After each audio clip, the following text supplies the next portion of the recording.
It's that time of year when many of us are chasing that perfect holiday gift or fighting off Grinch-like stresses. So let's talk about gratitude on Christmas Eve morning. Right. The great legendary tennis star Arthur Ashe, who died way too young after contracting HIV during a blood transfusion, once said, "True heroism is remarkably sober, very undramatic. It is not the urge to surpass all others at whatever cost, but rather the urge to serve others at whatever cost." We like that quote. So does successful Milwaukee businessman Joe Sweeny. He used that quote in his new book, After Further Review. Joe, welcome to 4-1 Forward.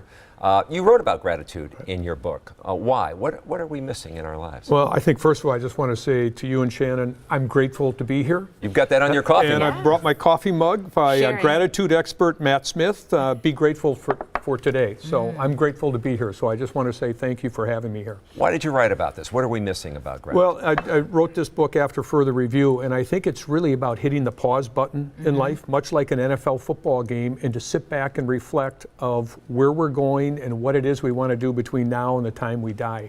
And I think one of the most unfulfilling things that we have is most of us are not grateful. And so I've read dozens of books on gratitude, and I think one of the key things that all the books talk about is the more grateful you become, it leads to abundance in your life. Wow. And I think a lot of it is we are so hardwired that we're not enough. Look at all the ads on TV right now during the holiday season. You need this product. We want more. We want more. And the answer is, how much is enough? Or the question, how much is enough? It's usually 10% more than what we've got, meaning most of us aren't happy with what we already have. But you talk about pushing the pause button. How do we reboot, though, and when? Because many times people push that pause button when a catastrophic event happens in life. Most of us don't hit the pause button, Shannon, unless usually there's some form of crisis in our life. But if you look at a football team, what do they do after the end of the second quarter? They go in the locker room, they reflect on what worked the first quarter and second quarter, and then they try to map out a strategy for the third and fourth quarter. But one of the things that can lead us to gratitude is going into that locker room and just look at what we have, especially all of us in America, because there's so much that we have and we just don't realize it. So that's what reflection will teach us. It'll help us. Is that daily reflection? Well, for some of us, we need it hourly. It can be spiritual, can be psychological. It can be everything. But I think a lot of it is just stopping, because we are hardwired again. We're moving so fast. And the biggest challenge is many of us wake up someday, we're 88 years old on our deathbed, and we say, what have we done?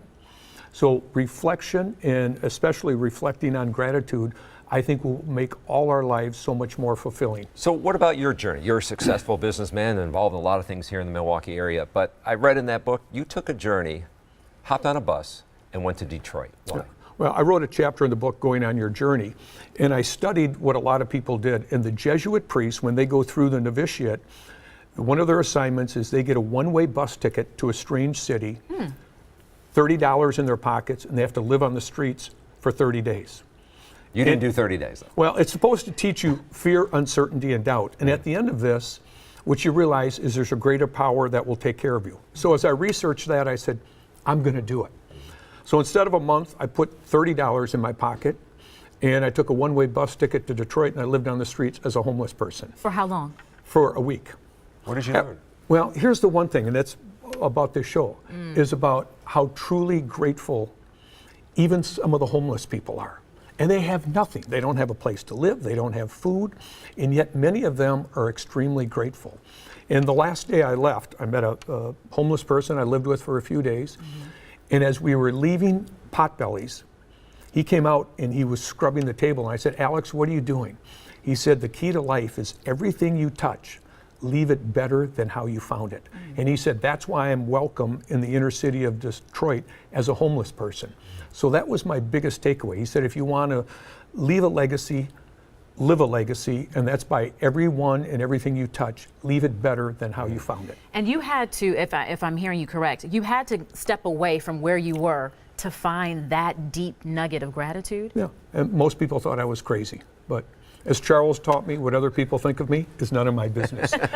When did fear set in? Because I am encouraged by that by that journey, but when did fear set in, like, oh wow, what did I just commit myself to? I think the minute I stepped off the bus in the inner city of Detroit and I looked up, and it wasn't in a great neighborhood, and I said, what the heck am I doing? But it was one of the most transformational experiences I've ever had in my life. And the key thing that it taught me, back to this show, it taught me how to be truly grateful for all the blessings we have in our life. So if there's any message I think I'd want to leave with all your viewers is, take some inventory of what's around us right now on Christmas Eve morning, and there's more than enough to be grateful for. And I think that will lead to a more abundant and fulfilling life. Yeah, and we've got 2018 just around the corner, so that's a good time to reboot and think about these Perfect time. Yeah. And that's why we wrote the book after further review. All right. I love it. Thank you, Joe. Thank you for having me. I'm grateful. We are too. Thank you.